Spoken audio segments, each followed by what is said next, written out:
আচ্ছা जब कि जैसे एक साउंड कैसे করে নি আপনার নাম क्या আর পরিচয় বলেন मेरा नाम अब्दुल जब्बार खान है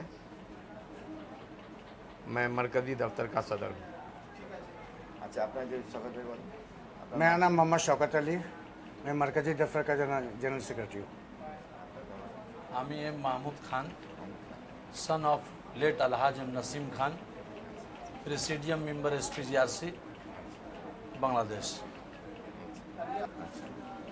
তাহলে আমরা শুরু করতে পারি না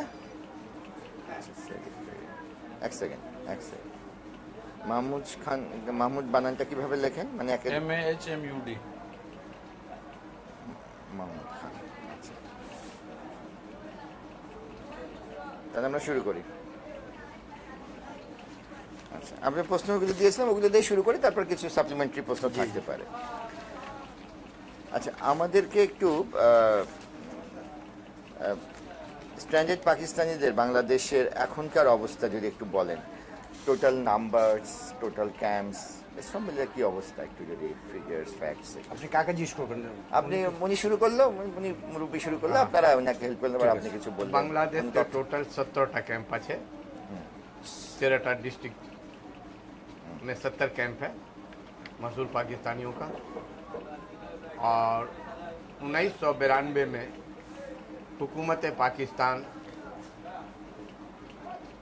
के ज़रिए राब्ता के तवस्सुस से और SPGRC के कोऑपरेशन से एक सर्वे हुआ था उस हिसाब से 2,38,000 अफराद और 42,000 ख़ानदान 13 डिस्ट्रिक्ट में पूरे बांग्लादेश में हैं जो पाकिस्तान जाने के ख्वाहिशमंद। अभी मुमकिन है कि 8-15 साल हो गया कुछ तादाद बढ़ी होगी बढ़ेगी या कुछ घटेगी दो बात में एक बात होगा কবে শুরু হলো কি কাজ করলো এগুলো सबसे बाद 1977 2 दिसंबर SPGRC तो just after liberation independence of Bangladesh ওই সময় থেকে কাজ করতে ছিল কিন্তু ইনফর্মালি অফিস ছিল না কিন্তু কাজ হচ্ছিল কিন্তু 1978 ते हमरा ऑफिस एस्टेब्लिश कर लो हम लोगों ने ऑफिस बनाया 2 दिसंबर 1977 और उसके बाद उस वक्त से ऑर्गेनाइज वे में डिसिप्लिन के तरह से हम लोगों ने काम करना शुरू किया लेकिन काम शुरू से ही हो रहा था जब हम लोग कैंप में आए उसी वक्त से काम शुरू हो गया कैंप में हम लोगों को रखा गया सिर्फ इसलिए कि हम लोगों को बताया गया था कि 3 साल में आप लोगों का रिपार्टीशन करके आप लोगों को पाकिस्तान पहुंचा दिया जाएगा। एक एग्रीमेंट हुआ था पाकिस्तान बांग्लादेश और हिंदुस्तान तीनों के फॉरेन मिनिस्टर वहां थे पाकिस्तान से अजीज अहमद थे इंडिया से स्वर्ण सिंह थे और बांग्लादेश से डॉक्टर कमाल थे। तो एग्रीमेंट और सारी फौज जो थी पाकिस्तान की फंसी हुई थी हिंदुस्तान में दूसरे मसाइल पर बातचीत होने की बात एजेंडा था स्टैंडर्ड पाकिस्तानी का वहाँ पर कोई नाम नहीं था लेकिन डॉक्टर कमाल ने कहा कि जब तक उर्दू बोलने वाले को पाकिस्तान ले जाने के लिए पाकिस्तान तैयार नहीं होगा जब तक हम अपने काउंटर पार्ट के साथ कोई बात नहीं करेंगे मीटिंग में नहीं बैठेंगे। नतीजे के तौर पर अजीज अहमद ने कांटेक्ट किया भुट्टो को भुट्टो ने ग्रीन सिग्नल दिया बातचीत हुई ये तय पा गया कि स्टैंडर्ड पाकिस्तानी को यहाँ से पाकिस्तान ले जाया जाएगा। उस वक्त ICRC वालों की मदद से और एग्रीमेंट जो हुआ था मुआहदा हुआ था उसकी रोशनी में करीब 1,30,000 या 40,000 आदमी यहाँ से गए पाकिस्तान उसके बाद स्टॉप हो गया। আচ্ছা কত উর্দু ভাষী মানুষ ছিল তার একটা ছোট কাজ করি এতেনশাম সাহেব আসছে ওনাকে যদি ওখানে একটু বসতে দেন आइए एहतशाम भाई আসেন আচ্ছা একটু ইয়ে চেঞ্জ আচ্ছা আপনি একটু বসেন এখানে আসেন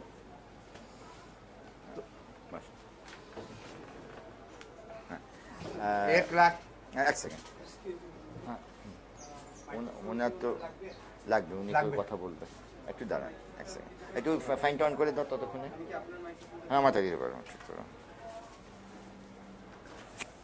আটা নিয়ে জন্য শেষ করুন আপনি থাকছেন তো আপনি আছেন তো হ্যাঁ থাকবেন তো যাবেন কোথায় না মানে হঠাৎ করে আসলে আমি অন্য কাজে কাজ এখানে অর্গানাইজেশনের কাজে শুরু হলে সব কিছু ভুলে যেতে হয়।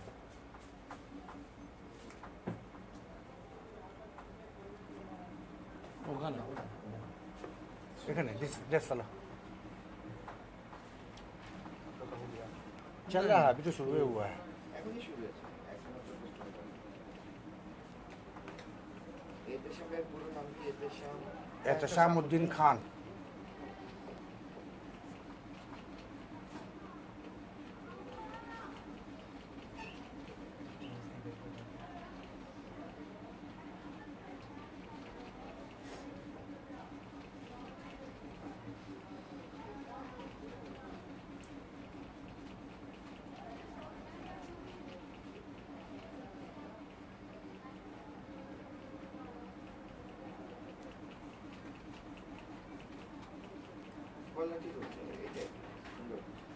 তো হ্যাঁ হ্যাঁ যদি মনে করেন এটা তো লাইভ প্রোগ্রাম না, যে ডাইরেক্ট যাচ্ছে, যদি মনে করেন ভুল হয়ে গেল বা ওই পয়েন্টটা বলা হলো না, তাহলে আবার ঠিক আছে, কোনো অসুবিধা নেই। তো হ্যাঁ 6 তারিখ না, এখন আমি একটু ব্যাকে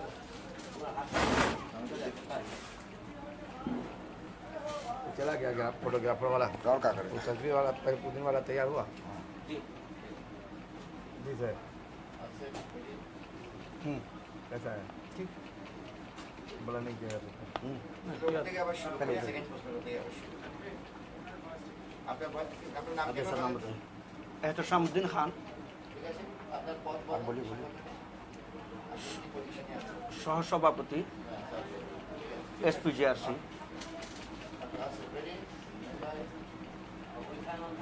না, অফাইনটা অফ করে দাও। तो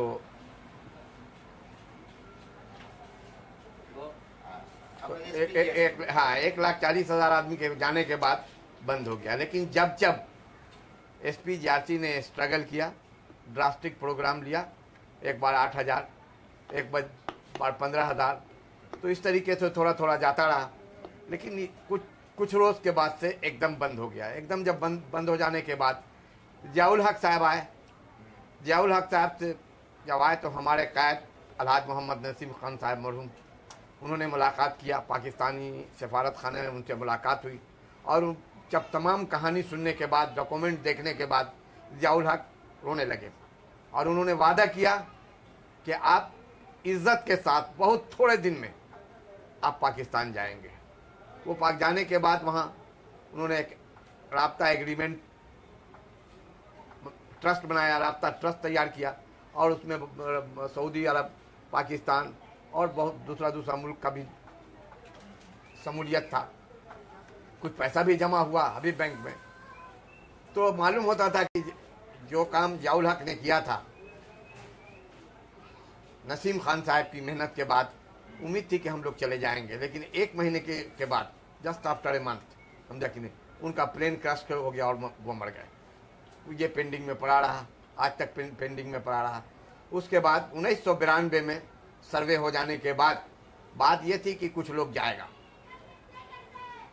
लेकिन सिंध का एक मिनिस्टर था बजरानी, उन्होंने कहा कि नहीं भाई, अभी चूंकि मुल्क में सैलाब आ गया है तो अभी ये प्रोग्राम मसूल पाकिस्तानी के आने का जो प्रोग्राम था इसको मुलतवी किया जाता है। नसीम खान साहब यहाँ पर मौजूद थे। हम लोगों को जब सुना तो नसीम खान साहब ने ड्रास्टिक एक्शन लिया। उन्होंने कहा कि भाई हम कैंप को भी जला देंगे और अपने आदमियों को भी जला देंगे। यहाँ 2 ड्राम तेल का रखा, तमाम आदमी ने जो मतलब ऑफिस वेयर थे तमाम लोगों ने कफन पहन लिया। तो इसको देखते हुए रात में रजाउर रहमान साहब थे उस वक्त फॉरेन सेक्रेटरी, उनका टेलीफोन आया। रियाज रहमान, हाँ, तो टेलीफोन आया 10 बजे रात में कि नसीम खान साहब आप प्रोग्राम को मुलतवी कीजिए। तो उन्होंने कहा कि नहीं, हम मर जाएंगे, प्रोग्राम मुलतवी नहीं करेंगे। तो उन्होंने कहा कि कुछ लोग जाएंगे। उन्होंने कहा कि नहीं, आप वादा कीजिए। तो उन्होंने कहा कि मैं फॉरेन सेक्रेटरी बोल रहा हूँ, इस महीने में आपके लोग जाएंगे। नसीम खान साहब ने कहा कि कल पेपर में दीजिए, हम भी पेपर में देते हैं कि हमने मतलब मुलतवी किया अपने प्रोग्राम को। नतीजे के तौर पर उन्होंने पेपर में दिया, नसीम खान साहब ने भी पेपर में दिया। अल्लाह की रहमत से 10 जनवरी 1993 को 325 आदमी का एक काफिला गया। बात 3000 फैमिली की जाने की बात थी। रुपया हबीब बैंक में जमा है, 1000 मकान मियां चुन्नू में तैयार है। लेकिन हमारी समझ में नहीं आया कि क्या वजह थी, क्या कंस्पिरेसी थी, क्या साजिश थी कि इस बात को 325 आदमी के बाद हमारा जाना वहां बंद कर दिया गया। पाकिस्तान न नवाज शरीफ का है, न पाकिस्तान बेनज़ीर भुट्टो का, न पाकिस्तान परवेज मुशर्रफ का। पाकिस्तान उतना ही हमारा भी है जितना किसी दूसरे का। हमने पाकिस्तान हमारे खून से बना था, हमने पाकिस्तान की कीमत अपने खून से अदा किया। और उसके बाद फिर मोहम्मद अली जिन्ना ने जब देखा कि इस पाकिस्तान की इकोनॉमी कलफ्ट कर रही है, तमाम हिंदू यहाँ से माइग्रेट करके जा चुके थे, हमको बुलाया गया कि आप लोग जितने टेक्नीशियन लोग हैं जल्द से जल्द मशरकी पाकिस्तान पहुँचे। हम लोग उधर भी जा सकते थे, लेकिन हम लोग को बुलाया गया मशरकी पाकिस्तान। हम वहाँ से तमाम अजीज को, अकारिब को, अपने जिंदे को, मुर्दे को, ज़मीन को, घर को, सबको छोड़ कर करके हम Canadian call, father of nation की कनेडियन कॉल पर हम मशरकी पाकिस्तान आए। ट्रेन चलाया हमने, सेक्रेटरिएट में चिटाई पर बैठ कर करके 6-6 महीना बगैर तनख्वाह लिए हुए काम किया और इस देश की इसकी तामीर किया, तरक्की किया। लेकिन इसके पीछे सर पहले से साजिश चल रही थी कि किसी सूरत से भी मशरकी पाकिस्तान को काटा जाए। मशरकी पाकिस्तान कट गया और हमको कैंप में बंद कर दिया गया।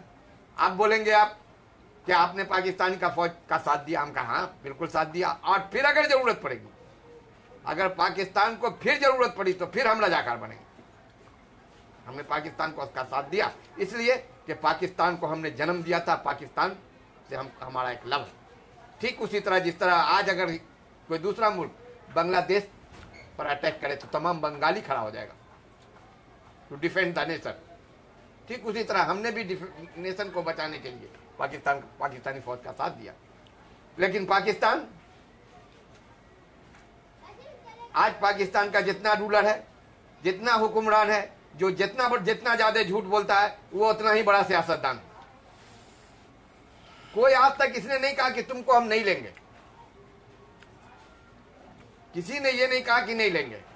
आज तक सब ये कहा कि बस आज ला रहे हैं, कल ला रहे हैं, परसों ला रहे हैं, यही लाते रहे। अभी हमको मालूम हुआ कि लोग कसूरी साहब ने कहा है कि मेरा बहुत सारा मसला है, हल हो जाएगा। जुल्फकार अली भुट्टो की बेगम नुसरत भुट्टो ने कहा था कि अफगान रिफ्यूजी का मसला हल हो जाएगा तो हम फौरन स्टैंडर्ड पाकिस्तानी को ले आएंगे। तब तो मसला हल हो गया भाई, अफगानी चले गए लोग, हमको ले चले आप। दूसरी बात कि जब मुल्क है, जब आपका मुल्क है तो मसला रहेगा। आप उसका सहारा क्यों ले रहे हैं? आप ट्रस्ट की बात कर रहे हैं, आप फंड की बात कर रहे हैं। जिस वक्त 35 लाख अफगानी पाकिस्तान चलाया उस वक्त आप एक रात में, उस वक्त कहां से आप फंड लाए? उनके लिए तो मकान बनाया नहीं। हिंदुस्तान से जब महाजिर आए हिजरत करके उस वक्त तो मकान आपने नहीं बनाया, फंड की जरूरत नहीं पड़ी। आज हमारे लिए क्यों ये?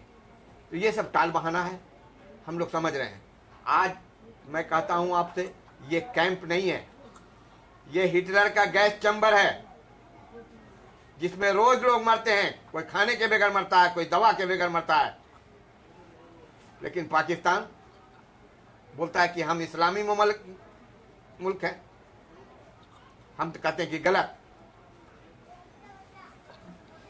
कायदे आजम का पाकिस्तान नहीं है। परवेज मुशर्रफ ने पाकिस्तान मुस्लिम लीग कायदे आजम बनाया, गलत। अल्लामा इकबाल की बात करते हैं, गलत। ना अल्लामा इकबाल के किसी उसूल पर ये लोग अमल कर रहे हैं और न कायदे आजम की। पाकिस्तान इसलिए नहीं बनाया गया था कि बंगाली अपना हिस्सा बांट ले, पंजाबी अपना हिस्सा बांट ले, पठान अपना हिस्सा बांट ले, महाजिर अपना हिस्सा बांट ले। इसके लिए पाकिस्तान एक लेबोरेटरीज बनाई गई थी मुसलमानों के लिए।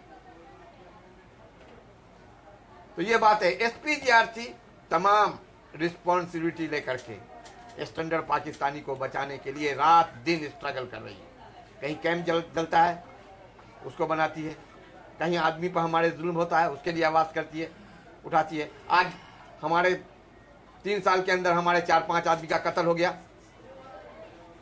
शमीम नामी आदमी को 11 नंबर मीरपुर में मार दिया गया।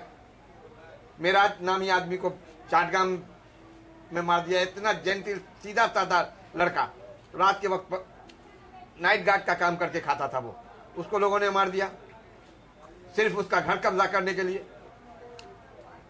सैदपुर में एक लड़के को मार दिया।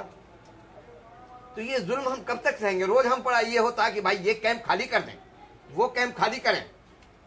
आखिर हम एक तरफ आवाम करती है, एक तरफ सरकार करती है। सरकार ने आकर के 3 बजे रात में, कितना अगस्त था भाई? 3 जून को इलेक्ट्रिक काट दिया, without any notice, without any information काट दिया।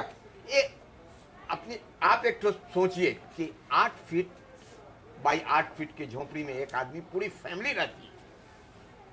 22,000 मुरब्बा फीट में 4,500 फैमिली रहती है, 25,000 लोग रहते हैं। इस गर्मी से क्या हालत होगा? 15 से 16 आदमी हमारा मारा गया, प्रेग्नेंट औरत मारी गई। हमने प्राइम मिनिस्टर का घेराव किया, लेकिन उसके बावजूद भी इलेक्ट्रिक हमको नहीं मिली।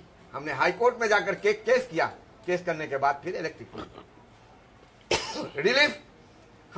हम यहां रह रहे हैं जस्ट लाइक ए प्रिजनर। आपको हमको रिलीफ भी देना होगा, आपको हमारी हिफाजत भी करनी होगी, आपको हमको इलेक्ट्रिक भी देना होगा, आपको हमको पानी भी देना होगा, जैसे just like a Dhaka central jail. तो आपने रिलीफ बंद कर दिया हमारा 2004 जनवरी 2004। कोई कारण नहीं, कोई कारण नहीं, किसी ने कोई वजाहत तक नहीं किया, ना हमको बताया ना अदालत को बताया। हाँ, might is right. All on a sudden it were stop, the electricity were snapped up. Relief हमको 1 महीना में एक आदमी को 3 केजी 23 ग्राम गेहूं मिलता था, और उसका आधा माइनर को मिलता था। 3 केजी गेहूं अगर एक मुर्गी आप पालें, 1 महीने में एक मुर्गी के लिए भी कम है, इनसफिशिएंट है। लेकिन यहाँ एक सिस्टम था, हमारा स्कूल चलता था उससे, हमारी मस्जिद के इमाम साहब देते थे, उनको हम मुआवजा देते थे। सैनिटेशन का काम जो होता है, उस जो लोग काम करते हैं उसको मुआवजा हम लोग देते थे। यहाँ गरीब लोग की जिसकी शादी नहीं हो सकती थी उसकी शादी करवाते थे, जिसकी इलाज नहीं हो सकती थी उसकी इलाज करवाते थे। एक सिस्टम था बना हुआ, एक एडमिनिस्ट्रेशन वहाँ था, जो लोग पूरे कैंप को देखभाल करते थे। आपने इस एडमिनिस्ट्रेशन को बिल्कुल खत्म कर दिया, बंद करके। Relief and disaster management. আমাকে বলবেন এক্সাক্ট ফিগারটা হয়তো বোঝা মুশকিল হবে, কিন্তু 1971 ওখানে বাংলাদেশ স্বাধীন হওয়ার পরে কত উর্দুভাষী এই দেশে ছিল, এটা এক্সাক্ট ফিগার বলা মুশকিল হবে, কিন্তু কাছাকাছি বলা। It was near about 10 lakhs. Near about. No. हम किसी सहारा, आपके पास कोई सहारे की है? आप दीजिए। खान अताउर रहमान खान एक भाई लिखा, वो लिखते हैं, सुनते हैं उर्दू बोली। हाँ, खान अताउर रहमान खान प्राइम मिनिस्टर जो थे, वो उन्होंने एक किताब लिखा है। जिस वक्त पाकिस्तान ये था मशरकी पाकिस्तान, तो 70 से 75 लाख यहाँ आबादी थी उर्दू बोलने वालों की, मशरकी पाकिस्तान में।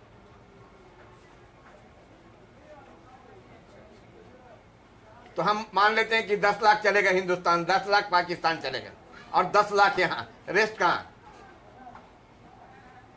जमीन खा गई कि आसमान निकल गया?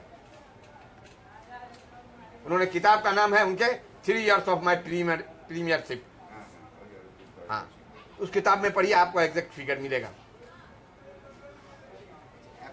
और बोले हम आपको एक बात, सब बात छूट गई, सुनिए ये बात बता भाई आपको, जहां तक रहने की बात है, इसका सवाल ही नहीं उठता। इसका सवाल आप कैसे रहिएगा? सवाल पढ़ा, शेख मुजीबुर रहमान साहब ने 1972 में एक एक्ट पास किया, कोलैबोरेटर एक्ट, यू ऑर्डर 9। आज वो ऑर्डर मौजूद है यहाँ। बिल्कुल सही। आप जो लोग भी रहना चाहते हैं, अगर जैसे हमारे वाइस प्रेसिडेंट का, पहले आपको कानून बनाना होगा, असेंबली में कानून बनाना होगा, उसके बाद वो जो पी ऑर्डर 9 है उसको खत्म करना होगा। सेक्शन 144। हाँ, आप कल क्या जरूरत थी आपको कि आपने मेरा घर ले लिया, जमीन ले लिया, मेरे हजारों हजार आदमी मार दिए गए, उसके बाद आज फिर कहते हैं कि आप रह जाइए? क्यों भाई? मेरी माँ जिसका सुहाग लूट गया तकाजा करती है हमको कि कब ले जाओगे। जब हम कैंप से निकलते हैं, अपना घर देखते हैं, तो हमारे आंख से आंसू गिरता है कि ये घर तो मेरा था, दूसरा रहा है। 2 मिनट की बात करना। ये बात को हम कैसे भूलेंगे जी सलाम अलैकुम। जब आप नहीं भूल सकते 25 मार्च को 71 में जो कुछ हुआ, तो हम कैसे भूल जाएंगे हमारे साथ जो कुछ हुआ। और हमने 2 बार कुर्बानी दिया तनवीर भाई, हाँ यही हमने 2 बार कुर्बानी दिया। एक बार हिंदुस्तान में हम कटे मरे पाकिस्तान के लिए, बात कर रहे फिर पाकिस्तान को बचाने के लिए हम कटे और मरे। यहाँ आपने यहाँ रख दिया गैस चैम्बर में, एक हॉस्पिटल नहीं है हमारे यहाँ।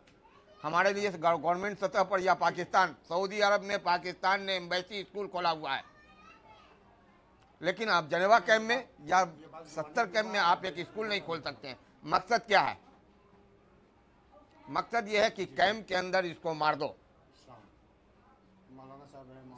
लेकिन कल कश्मीर में आ गया जलजला, परसों इस्लामाबाद में भी आ जाएगा।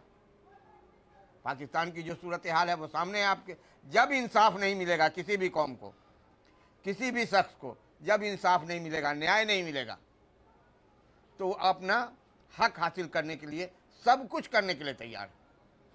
आप हमको हमारा हक नहीं दे रहे हैं। हम नसीम खान साहब 60,000 आदमी को लेकर के जा रहे थे, जैसे इन्होंने कहा कि पाकिस्तान जाने नहीं देते, बिल्कुल थे। 14 मेमोरेंडम देने के लिए फॉरेन सेक्रेटरी, बांग्लादेश का फॉरेन सेक्रेटरी ने हमको कहा कि जब्बार साहब, पूरा डेलीगेशन था हमारे साथ, कि ये आप वहाँ जो लोग बंगाली यहाँ से भाग के इलीगल इमिग्रेंट जो हैं वो आपके गले का कांटा है। हम जोर से नहीं बोल सकते। हम आपको एक मिसाल दें कि एक आदमी, इरफान राजा नाम था पाकिस्तान एम्बेसी में, उसने एक लफ्ज बांग्लादेश के खिलाफ या मुक्ति बाहिनी के खिलाफ बोला तो उसको विदिन 24 आवर्स उसको दुबई का जहाज में बैठा करके भेज दिया। इरफान राजा। हाँ, आप तो हमको लिया इसलिए, हमारा घर द्वार ले लिया कि हम फिजिकली रजाकार थे, इसलिए मेरा घर द्वार लिया। आप हमको क्यों नहीं भेज देते हैं? वो तो मुंह से बोला था, हम तो फिजिकली हैं। दूसरी बात के क्या नाम था जमात इस्लाम के अमीर का? गुलाम आजम साहब, मोतियुर रहमान साहब, ये भी रजाकार थे। अब्दुल रहमान साहब भी रजाकार थे, साजिदुर रहमान साहब भी रजाकार थे, इनका काजी कादिर भी रजाकार थे। इनका घर क्यों नहीं लिया गया? इनकी प्रॉपर्टी अबंडन क्यों नहीं की गई? खाली उर्दू बोलने वाले की प्रॉपर्टी अबंडन की गई। राजू उसके बाद भी नसीम खान और भी जो दूसरे लीडर थे, बंगू बंधु को लिख करके दिया कि हम लोग बांग्लादेश बन गया, हम लोग थ्रो कैप्टन श्रीराम, हाँ, दिया कि हम लोग अब आपके देश में रहना चाहते हैं, इसको सिक्योरिटी हम लोग को दीजिए। जैसे यहाँ बंगाली रहेगा उसी तरह हम भी रहेंगे।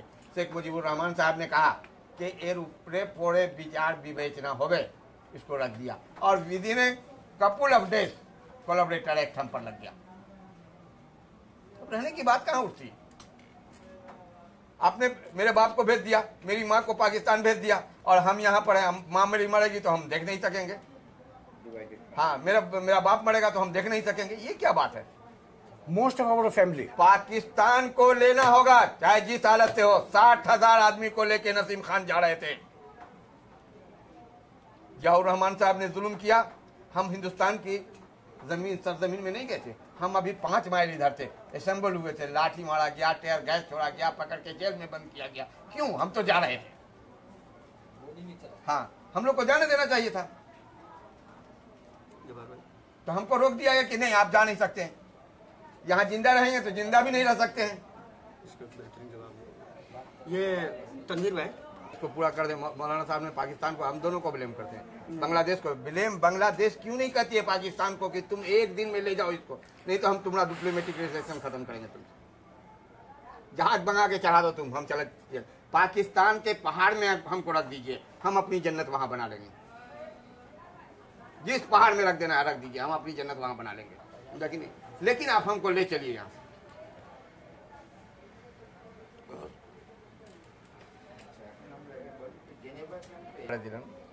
যখন পাকিস্তানের জন্য হচ্ছিল কি পাকিস্তান হবে, পাকিস্তান করার দরকার, हाँ, तो जिस वक्त पाकिस्तान की तहरीक चल रही थी पाकिस्तान बनाने के लिए, तो नेशनल गार्ड का सालार नसीम खान साहब थे, समझा कि नहीं। स्टूडेंट लाइफ में उन्होंने जो स्टूडेंट तहरीक चला रहे थे, वो स्टूडेंट में भी लाइफ में भी वो आगे थे, समझा कि नहीं। तो वहाँ से होते होते पाकिस्तान आने के बाद भी रेलवे में एम्प्लॉयज लीग था, उसके सेक्रेटरी जनरल थे वो। हाँ, सब থেকে বড় কথা তনবীর ভাই, যখন মরার সময় আসছে उन्हीं बोले नहीं, उन्होंने नहीं कहा कि मेरी बीवी और बच्चे का क्या होगा। तमाम ब्रांच का लोग उनके पास मौजूद था। उन्होंने ये नहीं कहा कि मेरे बच्चे को देखना, मेरे बीवी को देखना। उन्होंने कहा कि जब्बार शौकत, ये तंजीम का क्या होगा, ये कौम का क्या होगा। आखिरी सांस तक किसी को नहीं कहा कि तुम 5 रुपया मेरे बच्चे का देना, जबकि जाते जाते एक बच्ची छोड़ के गए जिसका शादी नहीं हुआ। तारपर मास्टर साहब मर जाने के 40 दिन के बाद मास्टर साहब और उनके बच्चे लोग मिलकर के एक उनका अकाउंट था, चलो भाई देखा जाए कि कितना है अकाउंट में पैसा। एक अकाउंट में मिला 3,500, एक में मिला 85 रुपया। क्या छोड़ा नसीम खान ने? ये सब सही है। कौम के लिए पूरा लाइफ। अगर उनको रेलवे से जब बांग्लादेश हो गया, रेलवे से उनको ऑफर हुआ था, अगर वो गार्ड की नौकरी ज्वाइन कर लेते तो आज करोड़ों रुपया उनको प्रोविडेंट फंड का मिलता। वो प्रोविडेंट फंड का पैसा भी नहीं मिला। हम जब गए पाकिस्तान दूतावास के पास, हम कहा कि भाई एम्बेसडर साहब, बहुत सारे लोग को सरकारी इस पर मेजर जलील के जैसे आदमी को भेजा आपने इलाज कराने के लिए इस्लामाबाद, आप नसीम खान साहब बीमार हैं, उनको भी भेज दीजिए। उन्होंने इनकार किया। हम कहा कुछ पैसा उन दीजिए, तो हमको 20,000 रुपया उन्होंने देना चाहा। हम कहा कि नहीं, ये पैसा नहीं लगेगा, हम 20,000 रुपया अपना दामन फैलाने से हम ले लेंगे।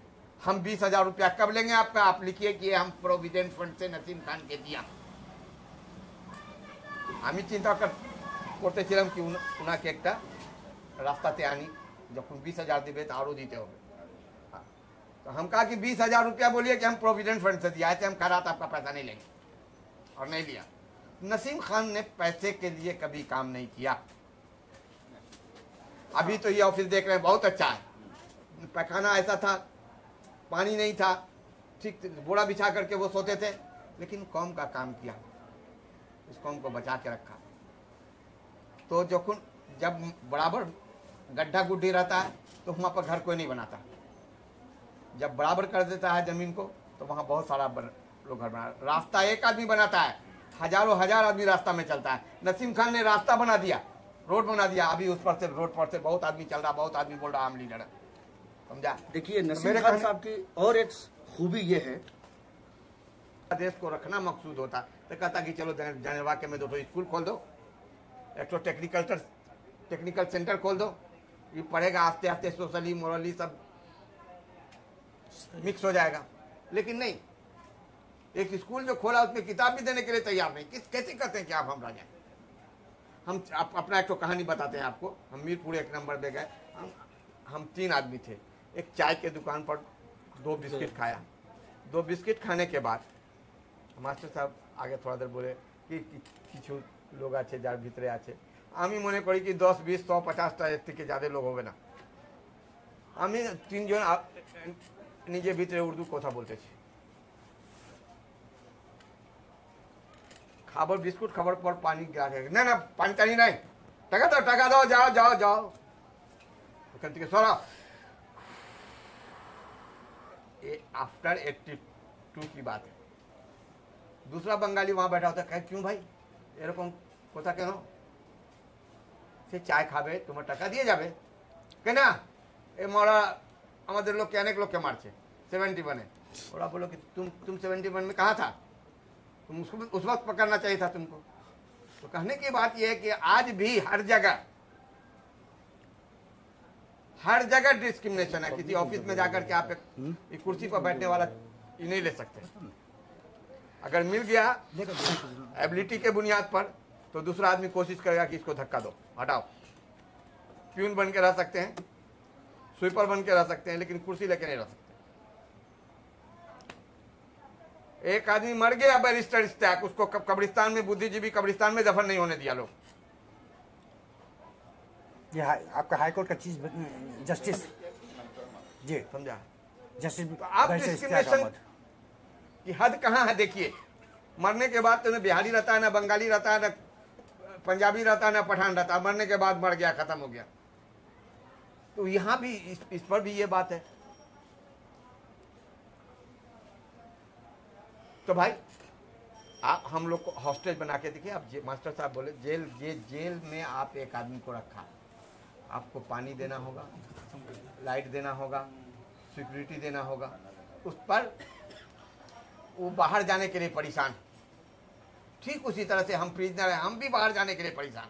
बाहर से मुराद पाकिस्तान जाने के लिए पूरा। आज मेरा लड़का कहीं पर पढ़ लिख करके खड़ा होता है, उसको बहुत सारे डिस्क्रिमिनेशन को फेस करना पड़ता है, तब उसको कहीं नौकरी नहीं मिलती। एमए पास करने के बाद भी अब सोच रहा कि क्या करेंगे, बेकार पड़ा। अब अभी रिक्शा भी नहीं चला सकता है, नौकरी भी नहीं मिलती। एक आदमी को हम ले गए, जर्मन से लाया टेक्नीशियन, काम नहीं हो रहा ठीक। जनेवा कैंप में एक आदमी था, वो कैसे हमको ले चलो, हम ठीक कर देंगे। या 15,000 रुपये पर बातचीत हुआ और उसने कहा कि हम 2 घंटा में ठीक कर देंगे, और ठीक कर दिया। ओ मिस्त्री, कल आइए, आप पैसा ले जाइए। कल क्या दौड़ते दौड़ते 2 महीना थक गया, पैसा नहीं दिया, 15 रुपया नहीं दिया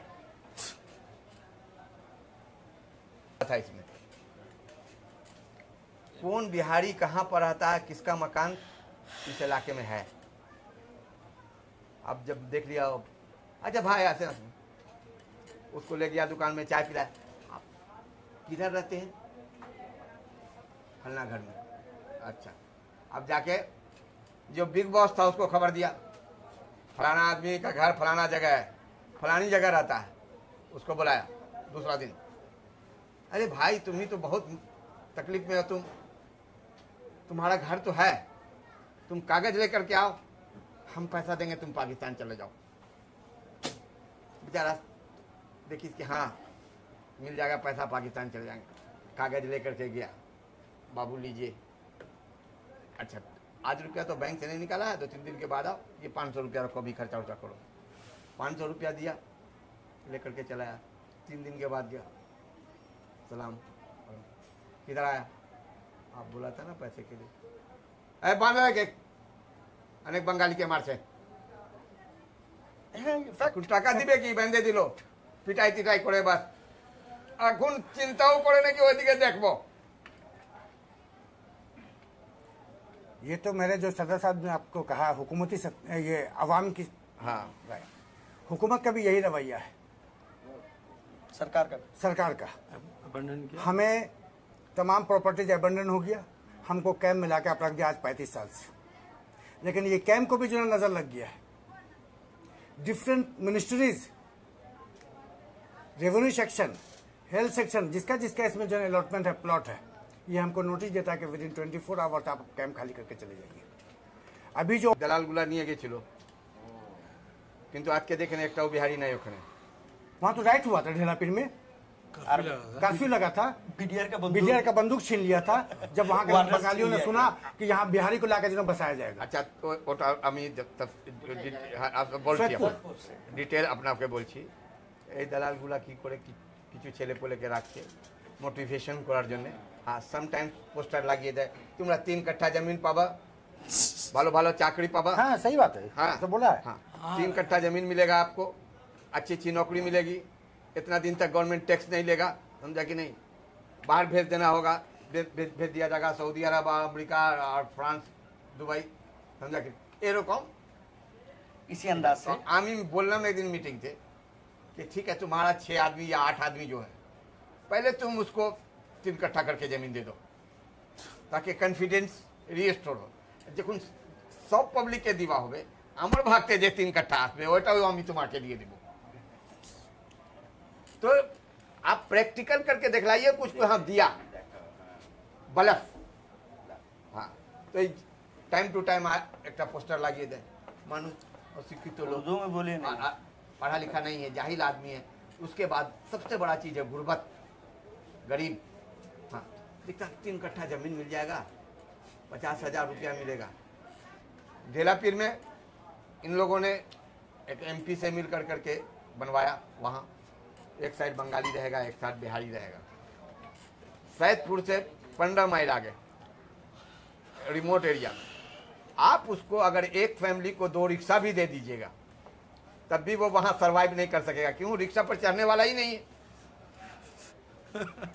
तो कुछ लोग गया, क्यों? 20 सेर करके चावल मिलेगा, हाँ 1 महीना में 20 सेर। अभी जो लोग भीख मांगता था, जो बहुत गरीब था, वो क्या किया कि कुछ फैमिली इधर रखा, कुछ फैमिली चला गया उधर। 50% 20 हफ्ता 2 हफ्ता दिया, बंद हो गया। वहाँ मारा मारी, बंदूक छीन लिया बिलियार का। हाँ, एक तो डॉक्टर बुलू है वहाँ, टाइम टू टाइम हमारे खिलाफ पेपर में देता, 5-6 बार लिख चुका कि ये दुश्मन है, रजाकार है, मुक्ति बाहिनी को मारा है, फला मारा है, चिला मारा है, माँ बहन की इज्जत लूटा है। तो हमारे कहने की बात है कि जहाँ स्कोप मिलेगा रहने का, तब तो आपको हम यहाँ बैठा के रखा, आपको हम अगर गाली देते हैं तो आप तंग आके चले जाइएगा। आप रोज गाली दे दीजिएगा, कितना हम गाली बर्दाश्त करेंगे?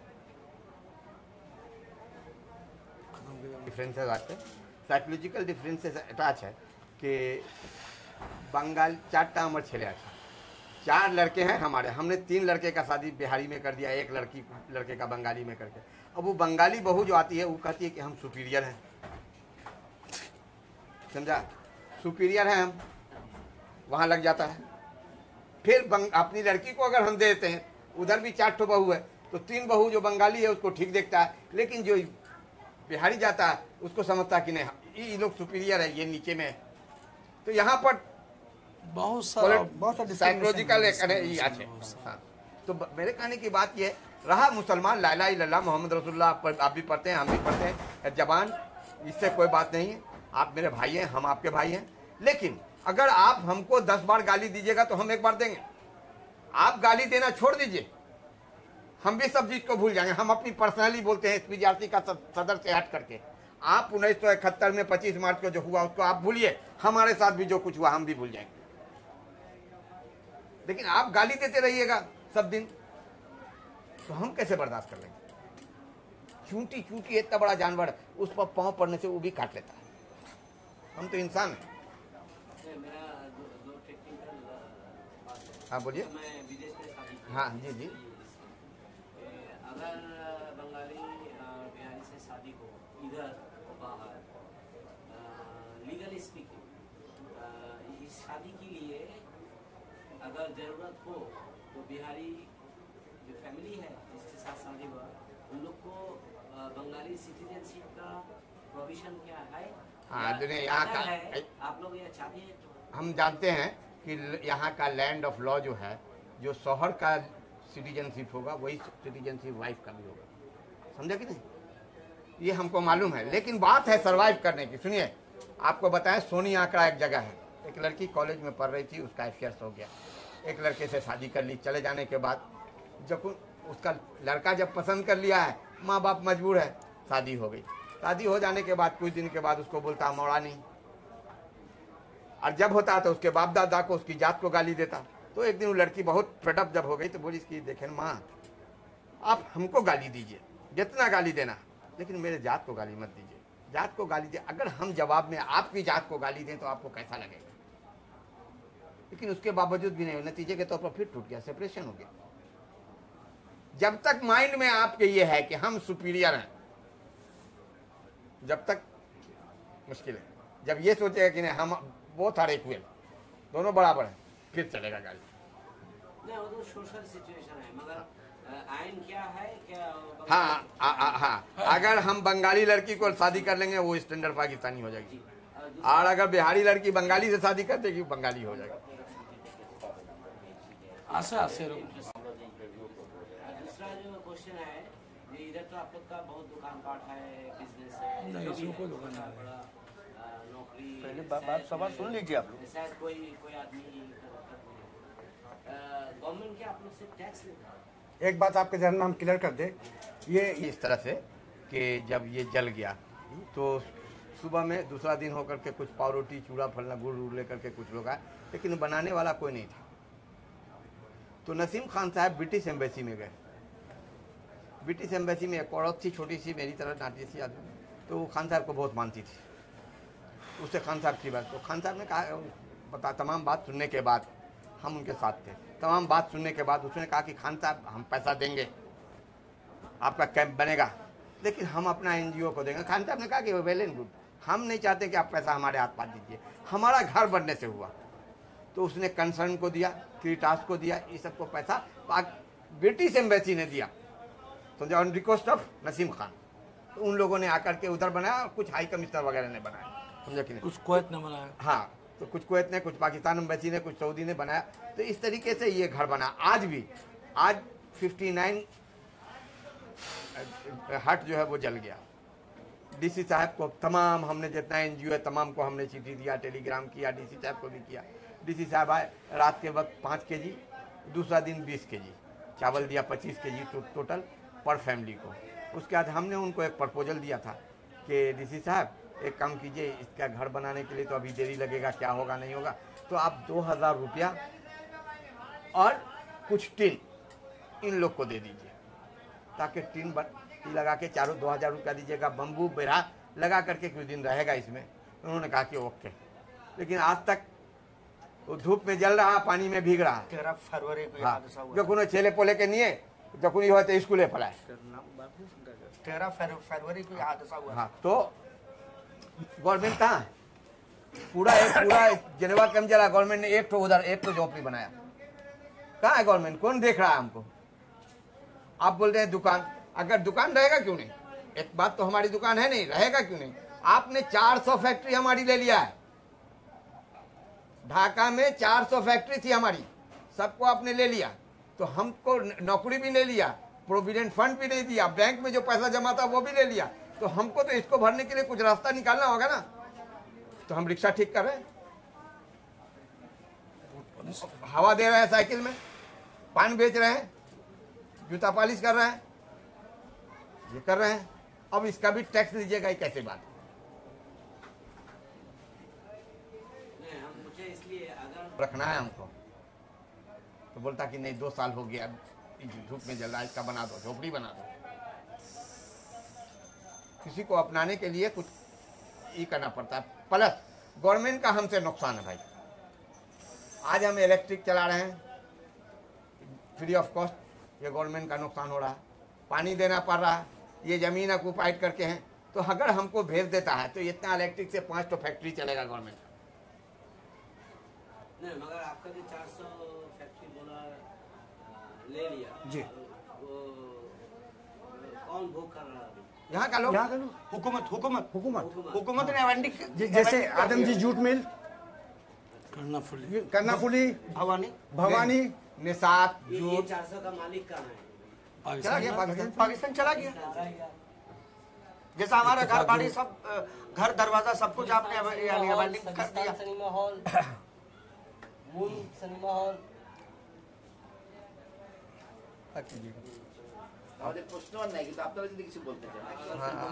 अब आपको बताएंगे कि यहाँ सब लोग के बिहारी का माल कब्जा करना, दखल कर लेना यहाँ हलाल है। हाँ, बहुत आप खत्म कीजिए, फिनिशिंग कर दीजिए। तो ठीक है भाई, आपसे मेरी गुजारिश है कि आप हमको इसका सीडी दे दें। अरे अभी जब होगा, नहीं जब तैयार हो जाए। हाँ, एक दूसरी बात यह है कि मीरपुर जाने के वक्त, मीरपुर नहीं, जहाँ जहाँ आप जा रहे हैं, मेरा वहाँ कंसंट्रेट जो ना ऑफिस वहाँ पर मौजूद है।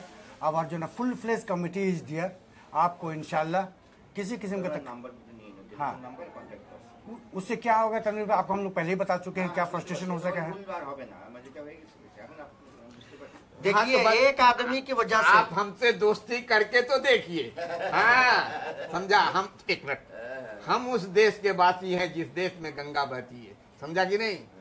हमसे हमारा सूबा बिहार जो है वो बहुत मेहमान नवाज है। आप दोस्ती करके तो देखिए तनवीर साहब, मेरे बड़े लड़के का भी नाम तनवीर है, तो दोस्ती करके देखिए, फिर देखिए कि आप इसलिए तो आए, दोस्ती तो होगी। नहीं, अभी हम कैसे नहीं यार, सोनार के यहाँ देखिए, सोनार के यहाँ सोना को पहचानने के लिए कसौटी होता है। छोटी निकाल दीजिए, बस प्रैक्टिकल हम देखे ना, आप चल रहे हैं, सिर्फ देखिए आप मेरे दोस्त कैसे हैं।